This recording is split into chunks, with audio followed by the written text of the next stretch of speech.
Hello friends and welcome to JK civil services. आज हम MCQs करने वाले हैं। हमने कल जो साइंटिफिक रिसर्च किया था जुलाई के महीने का, आज हम जाके उसी के एमसीक्यूज करने वाले हैं। और इसमें हम हर तरह के एमसीक्यूज करेंगे। एक तो जो सिंपल वाले एमसीक्यूज होंगे जो बिल्कुल आपको कल के टॉपिक से ही मिलेंगे। ये आप अगर ने कल का लेक्चर देखा होगा तो आप ये सारे क्वेश्चन अटेम्प्ट कर पाएंगे। उसके बाद हम कुछ स्टेटमेंट बेस्ड क्वेश्चंस भी करेंगे, क्योंकि आपने देखा होगा आजकल एग्जाम में स्टेटमेंट बेस्ड क्वेश्चंस भी आते हैं। और उसके बाद कुछ ऐसे एक दो क्वेश्चंस भी मैं आपको दिखाऊंगा कि जो आप इन्हीं टॉपिक्स की मदद से सॉल्व कर पाओगे। मे बी वो डायरेक्टली मैंने ना पढ़ाया हो, पर आप उनको भी कैसे अप्रोच करेंगे। तो ये है हमारा आज का प्लान। चलिए शुरू करते हैं पहले क्वेश्चन से। ये रहा हमारा क्वेश्चन नंबर 1 कि where was the phase second air defense endo atmospheric missile successfully launched by DRDO. ये मैंने आपको कल पढ़ाया था, पहली न्यूज में ही पढ़ाया था। जो मिसाइल डिफेंस सिस्टम इंडिया ने फेज सेकंड लॉन्च किया है वो कहां से लॉन्च किया गया था। आप इसका आंसर दीजिए जल्दी से कि इसका आंसर क्या होगा। पोखरान तो नहीं है, यहाँ पे न्यूक्लियर टेस्टिंग होती है। भुज में भी यही होता है। अब यहाँ पे रहता है ऑप्शन बी और सी, और इसमें से आपको चूज करना है जो कि है हमारा ऑप्शन बी। तो पहले क्वेश्चन का ऑप्शन बी है हमारा आंसर। जब हम खत्म करेंगे तो उसके बाद आप मुझे कमेंट्स में बता देना कि किसने कितना स्कोर किया है। और अगर आपको लगे कि ये क्वेश्चन टफ है, समझ नहीं आ रहे हैं, तो आपको देखना पड़ेगा फिर हमने कल क्या पढ़ा है, क्योंकि कल की क्लास में ये सब मैंने कवर कराया है। ठीक है, अब आते हैं क्वेश्चन नंबर 2 पे। बीआरएम या ब्रिज रिकम्बिनेस मैकेनिज्म के बारे में हमने जो कल पढ़ा था, ये कैसे एक्शन करता है, इसका क्या मैनिपुलेशन जो डीएनए का करता है, मॉडिफाई करता है, तो ये कैसे करता है। पहले तो क्या ये क्रिस्पर टेक्नोलॉजी यूज करता है? क्या लगता है आपको करता था? नहीं करता था। इसमें क्रिस्पर टेक्नोलॉजी कहाँ पे यूज होती है? कैस वाले में। ठीक है, तो ये गलत हो गया। उसके बाद it is a part of immune response. करता है इम्यून? क्या इसका इम्यूनिटी के साथ कोई लेना देना था? मैंने पढ़ाया था, बिल्कुल नहीं। It edits RNA instead of DNA. अच्छा, हमने तो ऐसा कुछ नहीं पढ़ा। तो मतलब इसका ऑप्शन आपको मिलेगा it utilises mobile genetic elements और जंपिंग जीन्स। जो मैंने आपको कल भी बोला था, जंपिंग जीन्स जो टर्म है इसको आपको रिलेट करना है विद द ब्रिज रिकम्बिनेज मैकेनिज्म। तो इसका रहेगा हमारा ऑप्शन बी। अब चलते हैं अगले क्वेश्चन पे। Which Lagrange points are considered stable in a two-body gravitational system? अब आप इसका आंसर बताइए। जो टू बॉडी ग्रेविटेशनल सिस्टम है, कौन सा लैग्रेंज पॉइंट सबसे ज़्यादा स्टेबल माना जाता है। अब ये मैंने आपको कल पढ़ाया था, जहाँ पे आपको मैंने बताया था अगर यहाँ पे एक हेवनली या सेलेस्टियल बॉडी है, सन मान लो, यहाँ पे अर्थ मान लो, इनके बीच में 5 लैग्रेंज पॉइंट्स होंगे, और उसमें से 2 ऐसे पॉइंट्स होंगे जो सबसे ज़्यादा स्टेबल माने जाते हैं। कौन कौन सा? लैग्रेंज 4 एंड 5 जो आपको इस नॉर्मली ऐसे मिलेंगे। बाकी पॉइंट्स जो होते हैं वो स्टेबल होते हैं ऑफ कोर्स, पर मोस्ट स्टेबल आपको यहाँ पे पूछा गया है, सबसे ज्यादा स्टेबल कौन है। ठीक है, तो वो यही है। ठीक है, चलिए आगे बढ़ते हैं। Which vehicle will ISRO use to launch the Optimus spacecraft under mission Maitri? बताइए सर, इसमें सीधे सीधे आपको बताना है। फॉल्कन 9 तो है ही नहीं यहाँ का, तो ये तो कैसे ही करेंगे। GSLV, PSLV, SSLV, बताइए कौन सा होगा इसका ऑप्शन। इसका ऑप्शन है ऑप्शन सी। आप साथ साथ मार्क करते जाइए जैसे जैसे मैं पढ़ा रहा हूँ। अगर मैं जल्दी जल्दी आंसर बता रहा हूँ तो आप वीडियो को पॉज करिए, क्वेश्चन देखिए, आंसर कीजिए, और उसके बाद कमेंट्स में अपना स्कोर बताइए। ठीक है, बिकॉज ये एमसीक्यूज काफी अच्छे हैं। और फिर से मैं बता रहा हूं, अगर लग रहा है कि ये तो हो ही नहीं रहे, कैसे करें, तो कल का वीडियो जाके देखिए एक बार, ये सारे क्वेश्चंस आपको मिलेंगे। अब आया हमारा एक और क्वेश्चन कि जो आदित्य L1 है, आदित्य L1 को कितना टाइम लगता है रेवोल्यूशन करने के अराउंड लैग्रेंज पॉइंट। ठीक है, अपने हैलो में जब ये रेवोल्यूशन करता है तो कितना टाइम लगता है इसको, कितने दिन में। 365 नहीं करना, वो अर्थ का टाइम है सन के अराउंड। ठीक है, 30 डेज नहीं करना, 24 आवर्स नहीं करना, इट्स 178 डेज। ठीक है, देखो अभी आपको आसान लग रहा होगा क्योंकि इसके ऑप्शंस बहुत आसान है। 365 डेज मतलब इतना तो होगा ही नहीं, तो अर्थ का टाइम है। 24 आवर्स ये भी नहीं होगा, ये एक दिन का टाइम। 30 डेज मतलब मून इतना टाइम लेती है अप्रोक्सीमेटली। तो इसलिए आपको इजी लग रहा होगा। अब मान लो वहाँ पे ऑप्शन कुछ और आ गया, 160 डेज आ गया एक और, फिर 150 डेज आ गया, तब आपको जाके कंफ्यूजन हो सकता है। इसलिए इन चीज़ों का ध्यान रखिए। 178 डेज। अब आते हैं एक और क्वेश्चन पे। जो टिंज़ैपेरिन है, इसका प्राइमरी यूज क्या है? इसको क्यों बनाया गया था, किस चीज के लिए?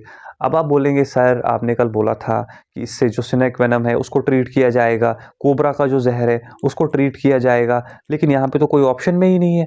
लेकिन आपको क्वेश्चन अच्छे से पढ़ना पड़ेगा इसके लिए।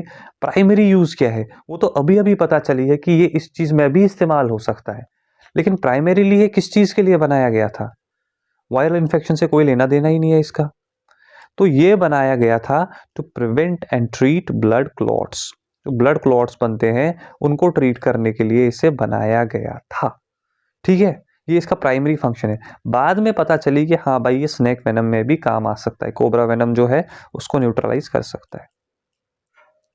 अब बताओ जो टिंज़ैपेरिन है ये कैसे एक्ट करता है, मतलब ये कैसे बचाता है हमें कोबरा के वेनम से?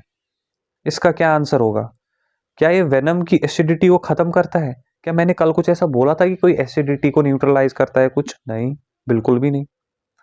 वेनम को जल्दी जल्दी डिग्रेड करता है? क्या मैंने ऐसा कुछ बोला था? मुझे तो नहीं याद है।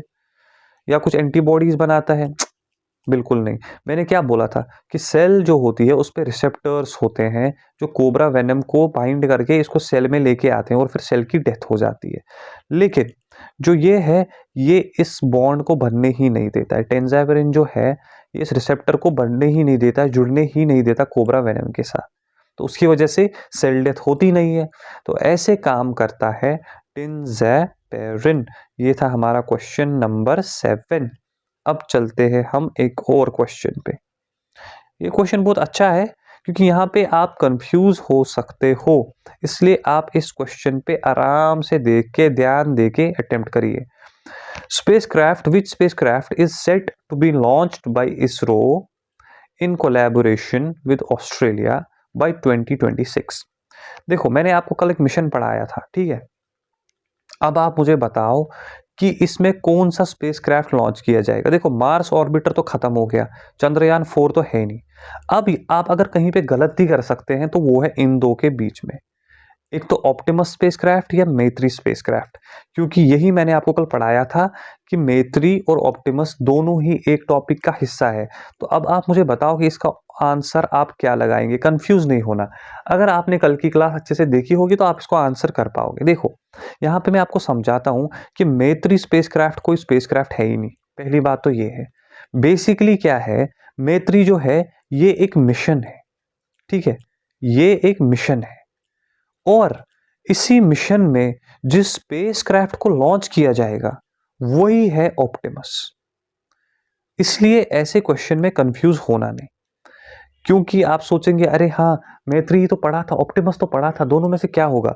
और मोस्ट लाइकली आपको मैत्री याद रहेगा। क्यों? क्योंकि मैत्री मिशन का नाम है, ये आप बार बार सुनेंगे तो आपको याद भी यही रहेगा। लेकिन इसका आंसर ऑप्टिमस है। कल की क्लास में मैंने मेंशन किया था, वहां पे बार बार बोला था कि स्पेस क्राफ्ट का नाम याद रखना, वो है मैत्री, ऑप्टिमस। और मैत्री एक मिशन है जो आपको पता है ऑस्ट्रेलिया और इंडिया के बीच में है, ठीक है।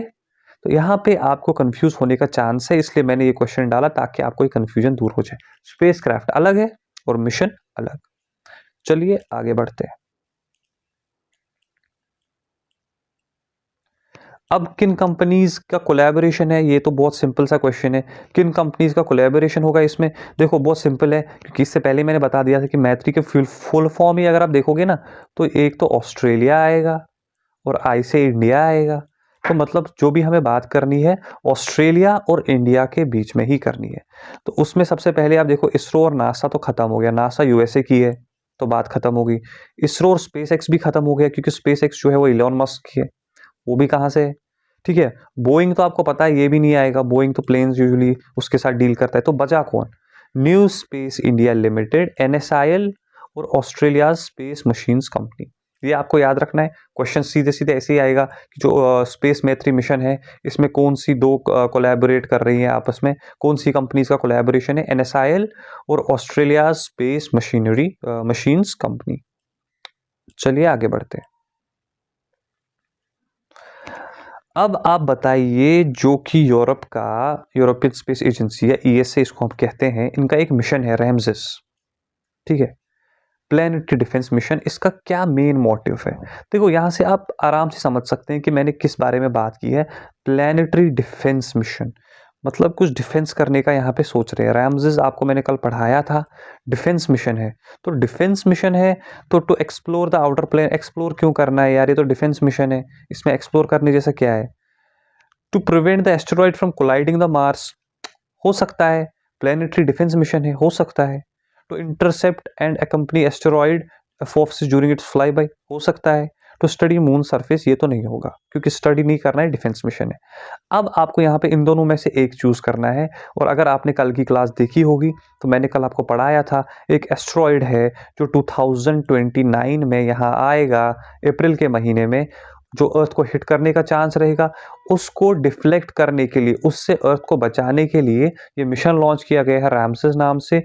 और उस एस्टेरॉइड का नाम 99942 है।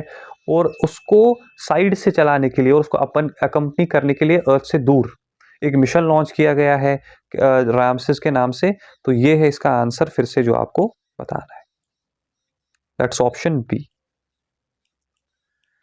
अब रहा आपका इसी के रिलेटेड एक और क्वेश्चन, बिल्कुल फैक्चुअल क्वेश्चन है, इसमें ज़्यादा कुछ दिमाग लगाने की ज़रूरत है नहीं। अगर आपने क्लास देखी है तो आप इसको सीधे मार्क कर सकते हैं कि ये अर्थ के कितने पास से गुजरेगा, 32,000 किलोमीटर।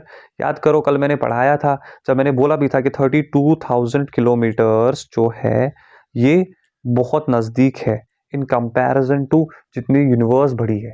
तो आपको पता होगी यूनिवर्स बहुत बड़ा है, इसलिए ये बहुत नज़दीक है।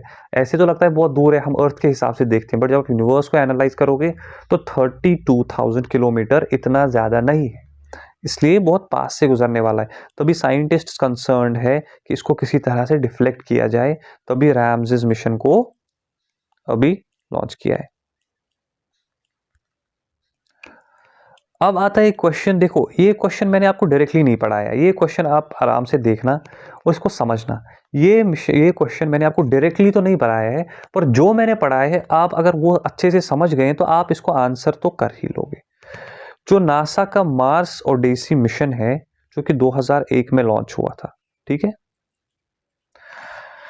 ये मिशन जो लॉन्च हुआ था, मुझे बताइए आप, ये मिशन का क्या ऑब्जेक्टिव था? देखो, इसको आप पहले तो एलिमिनेट कर दो। तो study the rings of Saturn, अगर मार्स का मिशन है तो सैटर्न की रिंग्स क्यों स्टडी करेगा? To map the surface of Venus, क्यों भाई वेनस क्यों करेगा, मार्स का मिशन है। अब बचते हैं दो ऑप्शन हमारे पास, to determine the abundance of hydrogen in the Martian subsurface या टू ट्रैक मार्स's मून। अब देखो, इन दोनों में से कौन सा आंसर होगा? कल मैंने आपको पढ़ाया था, क्या पढ़ाया था कि जो ये मिशन था, इसका मेन जो मोटिव था या एम था, वो जो मार्स की सरफेस है, मतलब वहां की जो सरफेस है उसको स्टडी करने का है, उसका केमिकल कंपोजिशन स्टडी करने का है। तो वहां पे कौन से केमिकल्स हैं, इस मार्स में क्या केमिकल्स हैं, कौन से सरफेस में मौजूद है, किस चीजें हैं। तो अगर आपको सरफेस के बारे में कहा गया है, सब सरफेस के बारे में कहा गया, तो मून तो आएगा नहीं। तो आप ऐसे ही तीन ऑप्शन तो एलिमिनेट कर दोगे। तो बचा कौन सा? Abundance of hydrogen, yes. अब आप बोलोगे सर हाइड्रोजन क्यों? क्योंकि हाइड्रोजन भी तो केमिकल है, होगा सरफेस में तभी किया जाएगा। तो इसलिए इसका ऑप्शन आएगा option B, to determine the abundance of hydrogen in the Martian subsurface. ये है इसका आंसर, ठीक है। ऐसे करते हैं, कोई क्वेश्चन मान लो कि आपने डायरेक्टली नहीं पढ़ा है, पर आपकी इतनी नॉलेज होनी चाहिए उस टॉपिक की कि आप इनडायरेक्ट क्वेश्चन भी सॉल्व कर पाओ। चलिए आगे बढ़ते हैं। अब आते हैं हम स्नो ब्लाइंड मॉलवेयर पे। स्नो ब्लाइंड मॉलवेयर किसको टारगेट करता है? कल मैंने पढ़ाया था, फोन को टारगेट करेगा। किस फोन को टारगेट करेगा? एंड्रॉयड को करेगा।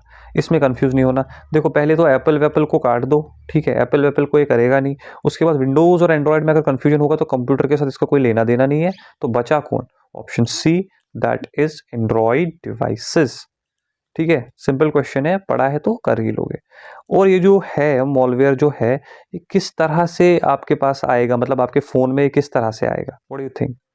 कल मैंने आपको बता दिया था कि देखो, ऑप्शंस बहुत सारे होते हैं इन्फेक्ट होने के, वायरस होने के।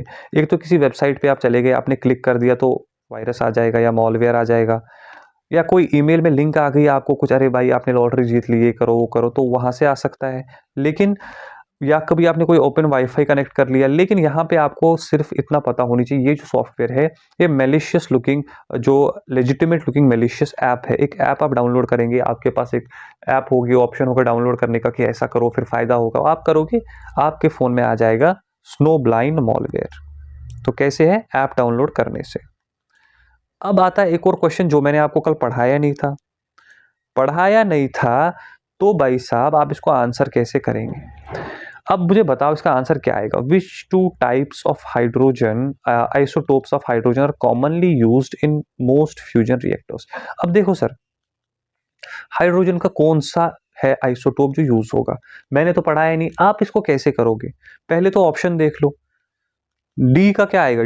ट्राइशियम एंड यूरेनियम। मेरे को बताओ यूरेनियम है क्या कोई आइसोटोप हाइड्रोजन का? यूरेनियम है ही नहीं, यूरेनियम अलग है। ड्यूटेरियम एंड ऑक्सीजन, ऑक्सीजन है क्या? ऑक्सीजन भी अलग है। हीलियम एंड ट्राइशियम, ट्राइशियम है लेकिन हीलियम तो नहीं है।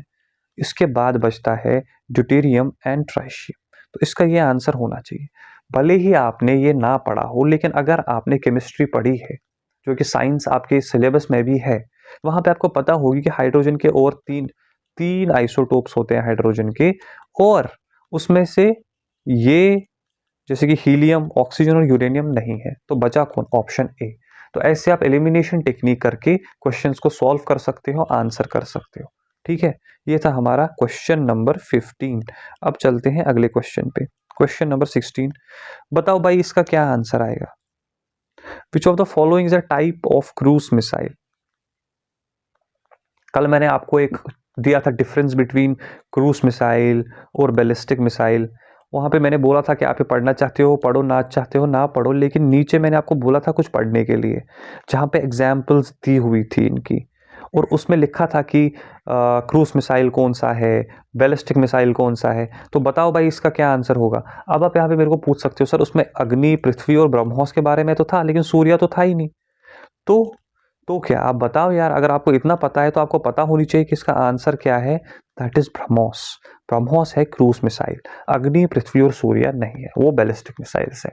तो आपको सारे ऑप्शन पता हो ना हो, कोई लेना देना नहीं है इसके साथ। आपको अगर ब्रह्मोस पता है तो आपका आंसर निकल जाएगा। हाँ, अनटिल एंड अनलेस ये स्टेटमेंट बेस्ड क्वेश्चन हो, जिनका ऑप्शन कुछ इस तरह से होता है, one, only one, only two, one and two, तब अलग बात है। लेकिन अभी वो क्वेश्चन है नहीं, तो अभी आप इसको ऐसे आंसर कर सकते हो। आपको सारे ऑप्शंस पता होने की जरूरत नहीं है। अब मैंने आपके लिए लाए कुछ स्टेटमेंट बेस्ड क्वेश्चंस, ताकि आपको समझ में आ जाए कि कैसा क्वेश्चन स्टेटमेंट बेस्ड आता है, क्योंकि आया है, आपको भी पता होगी पिछले कुछ एग्जाम्स में पूछा गया है इसके बारे में। ठीक है, तो चलिए बताइए। स्टेटमेंट 1 आपको कहा गया है, यूरोपियन स्पेस एजेंसी जो है, उन्होंने एक प्लैनेटरी डिफेंस मिशन लॉन्च किया है जो इंटरसेप्ट करेगा एस्टेरॉइड को 99942, जबकि वो फ्लाई बाय करेगा अर्थ के पास से। ठीक है, ये पहला स्टेटमेंट है। उसके बाद दूसरा statement, Apophis will fly within 1,32,000 kilometres of earth surface on 13th of April 2039। अब बताओ कि इसमें कौन सा ऑप्शन सही है, कौन सा नहीं है। या तो ओनली स्टेटमेंट 1 इज करेक्ट, सिर्फ पहला सही है दूसरा गलत है, या तो पहला गलत है दूसरा सही है, तो फिर ऑप्शन बी आएगा, या तो बोथ आर करेक्ट, पहला भी दूसरा भी, या तो फिर दोनों में से कोई सही नहीं। बताओ। तो अगर आप पहला ऑप्शन देखेंगे, यस, जो ये मिशन है ये इसी एस्टेरॉइड को इंटरसेप्ट करने के लिए यूरोपियन स्पेस एजेंसी ने बनाया था, तो मतलब पहला तो ठीक है। अब आते हैं दूसरे पे, जो अफोप्सिस है ये 1,32,000 किलोमीटर ऑफ अर्थ सरफेस से गुजरेगा। याद करो, अभी मैंने ये क्वेश्चन कराया था, तभी मैंने जानबूझ के यही ऑप्शन डाला है। क्या ऐसा होगा? नहीं। क्यों? क्योंकि यहाँ पे आप देखो भाई साहब, 1,32,000 है, जबकि मैंने बोला था ये सिर्फ 32,000 किलोमीटर होगा। बार बार मैंने बोला था। ऐसी छोटी छोटी चीजें आपको स्टेटमेंट बेस्ड क्वेश्चन में ध्यान रखनी होती है। आपको लगेगा अरे हाँ कुछ तो था 32,000 जैसा, लेकिन ऐसा नहीं है, कुछ नहीं होता है। अगर है ठीक तो बोलो। इसके बाद आप बोलोगे कब आएगा? 13 अप्रैल 2039। ये फिर से गलत है, क्योंकि वो कब आएगा? 2029 में। मतलब कि स्टेटमेंट 2 हमारा गलत है, इसलिए हमारा ऑप्शन कौन सा होगा? 1। Only statement 1 is correct. ऐसे आपको करना है स्टेटमेंट बेस्ड क्वेश्चन। एक स्टेटमेंट की एक एक चीज देखनी है, सब सही है नहीं है। अगर सारा सही है तो ही वो सही है। अगर 3 चीजें स्टेटमेंट में सही है, एक चीज गलत है, तो वो स्टेटमेंट हो जाता है गलत। ठीक है, अगर सब कुछ सही हो बस एक चीज गलत हो, लेकिन वो स्टेटमेंट हो जाएगा गलत। पूरा सही होना चाहिए, तभी आपको सही मार्क करना है। अब आते हैं क्वेश्चन नंबर 18 जो कि स्टेटमेंट बेस्ड है। Scientists have discovered A naturally occurring DNA editing tool called bridge recombinase mechanism. सही है क्या? सोचो जल्दी से बताओ, कुछ डिस्कवर किया है ऐसा नेचुरली अकरिंग है क्या ये? यस, नेचुरली अकरिंग आपको ध्यान देना ये है, बिल्कुल है। और ये कैसे एक्ट करता है आपको मैंने बता दिया था, क्रिस्पर वगैरह कुछ यूज नहीं करता है, बल्कि ये यूज करता है जंपिंग जीन्स, और वही यहाँ पे कहा गया है। और ये प्रेजेंट है in all forms of life, ये सबसे इंपॉर्टेंट है, ये ऑल फॉर्म्स में होता है, प्लांट्स, एनिमल्स, बैक्टीरिया, फंजे, हर जगह आपको ये मिलेगा। ठीक है, तो इसलिए both statement 1 and 2 are correct. एक एक चीज डिटरमाइन करो कि सही है नहीं है, अगर कुछ गलत है तो वो स्टेटमेंट हो जाएगा गलत। ऐसे आप करेंगे स्टेटमेंट बेस्ड क्वेश्चंस। ठीक है, अब आते हैं हम, अब बचे हमारे पास 2 question. Which of the following statements is true regarding the JT60SA reactor? ये आपको पता है, ये एक टोकामक है। टोकामक में मतलब जिसमें हम न्यूक्लियर फ्यूजन करते हैं। इसमें से बताओ कौन सा स्टेटमेंट सही है। तो अभी क्वेश्चंस थोड़े टफ है, लास्ट के 5 क्वेश्चंस मैंने जानबूझ के टफ रखे थे ताकि आपको लगे कि इजी के साथ साथ टफ क्वेश्चंस भी आ सकते हैं।